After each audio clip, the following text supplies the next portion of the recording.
নমস্কার, আমার রান্নাবান্না চ্যানেলে আপনাদের স্বাগত। আশা করি আপনারা সবাই ভালো আছেন এবং সুস্থ আছেন।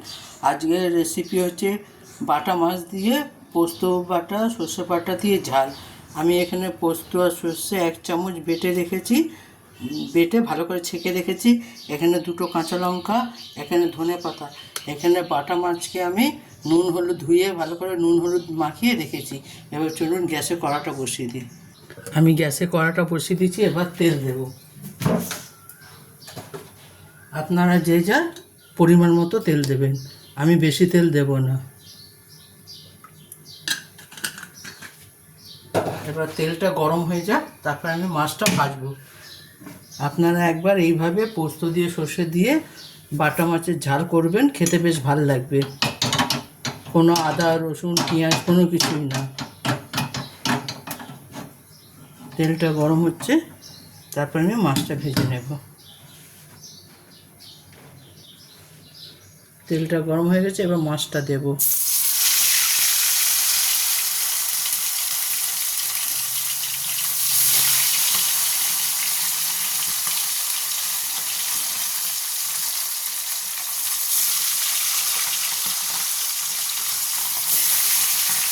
মাছটা ভাজা হোক, তারপরে আপনাদের দেখাচ্ছি।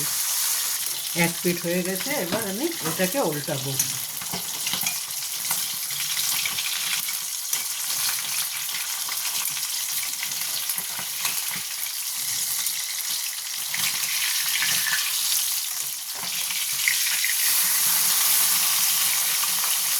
আর এক পিঠটা হয়ে যাক, তারপরে আপনাদের দেখাচ্ছি।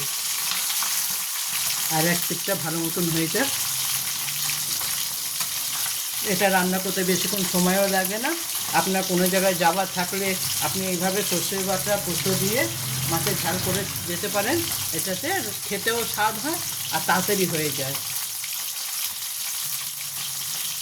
রান্না করতে বেশি ঝামেলাও নেই, কিছু নেই। শুধু একটি মাছ ভাজতে যা সময় লাগে। আমি আপনাদের রান্না করে করে দেখাচ্ছি, আপনারা কেউ আমাকে সাবস্ক্রাইবও করছেন না, কমেন্ট করেও জানাচ্ছেন না। আমি এত কষ্ট করে আপনাদের রান্না করে করে দেখাচ্ছি যে আমার ভাই বোনেরা, আমার মা বাবারা সব আমার ভিডিও দেখবে, আমাকে লাইক সাবস্ক্রাইব করবেন। আপনারা কেউ আমাকে লাইক সাবস্ক্রাইব করেন না। আপনাদেরকে আমার রান্না পছন্দ হয় না? যদি পছন্দ না হয় সেটাও আমাকে কমেন্ট করে জানাবেন যে আমার কোনটা পছন্দ আপনাদের হচ্ছে না, তার আমি সেটা পাল্টাবার চেষ্টা করব। কিন্তু আপনারা প্লিজ আমাকে কমেন্ট, লাইক, সাবস্ক্রাইব করুন। আপনাদের একটা সাবস্ক্রাইব আমার জন্য অনেক মূল্যবান। আমার কাজের এন্ট্রিটাকে আরও বাড়িয়ে দেয় আপনার একটা সাবস্ক্রাইব।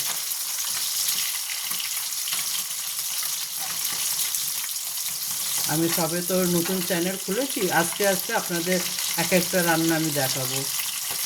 আমি প্রথমে এখন ঘরোয়া রান্না দেখাচ্ছি, যেটা লোকের নিত্য প্রয়োজনীয় রান্না করতে হয়। অনেকে এমন আছে যে যারা নতুন সংসার পেতেছেন, কীভাবে রান্না করতে হয় তারা জানে না। তাদের জন্য আমি ঘরোয়া রান্না করে দেখাচ্ছি, যে যাতে তাদের রান্না করতে অসুবিধা হবে না। তারপর আমি আস্তে আস্তে নানা রকমের ডিশ দেখাবো।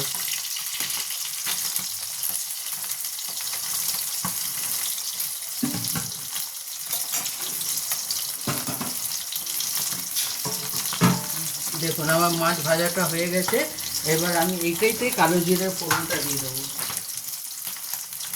তাকে আমাকে মাছটা তুলতে হবে না, আমি এটাতে কালো জিরের ফোড়নটা দিয়ে দিলাম। এইটাতে আমি কালো জিরে ফোড়ন দিয়ে দিলাম, কাঁচা লঙ্কা ফোড়ন দিয়ে দিলাম। আপনাকে মাছটাও তুলতে হলো না, একটা কড়াইয়ে আমার হয়ে গেল। এরপর আমি যে সর্ষে আর পোস্ত বেটে রেখেছিলাম, সেই সর্ষে আর পোস্ত বাটারটা দিয়ে দেবো। এরপর আমি এটাতে অল্প হলুদ দেবো, বেশি না। হাফ চামচের মতো হলুদের গুঁড়ো দেব। এটাতে বেশি হলুদ কিছু লাগবে না।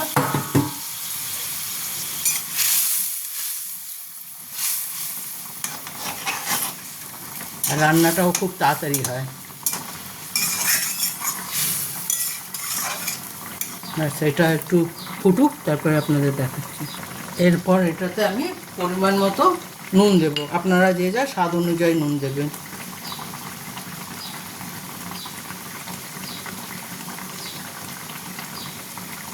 বেশি নুন দেব না।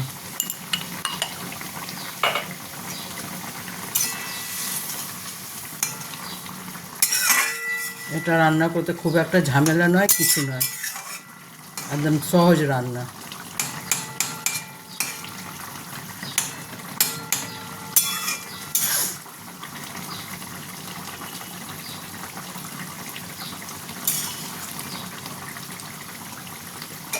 এরপর আমি এটাতে ধনেপাতা দেব। ধনেপাতা দিলে এটার গন্ধটা খুব ভালো বেরোয়।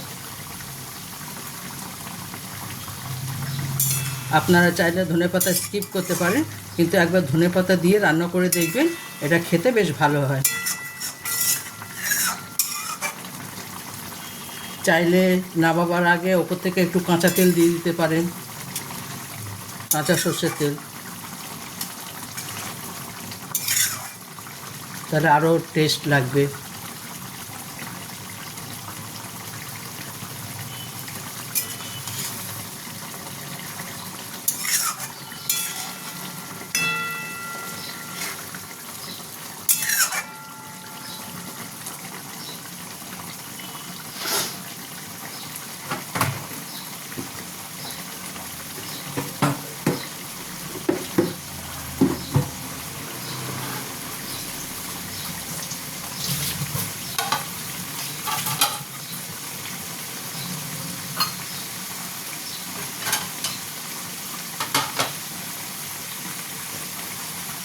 আর একটু ঝোলটা শুকিয়ে যাক, তারপরে দেখাচ্ছি।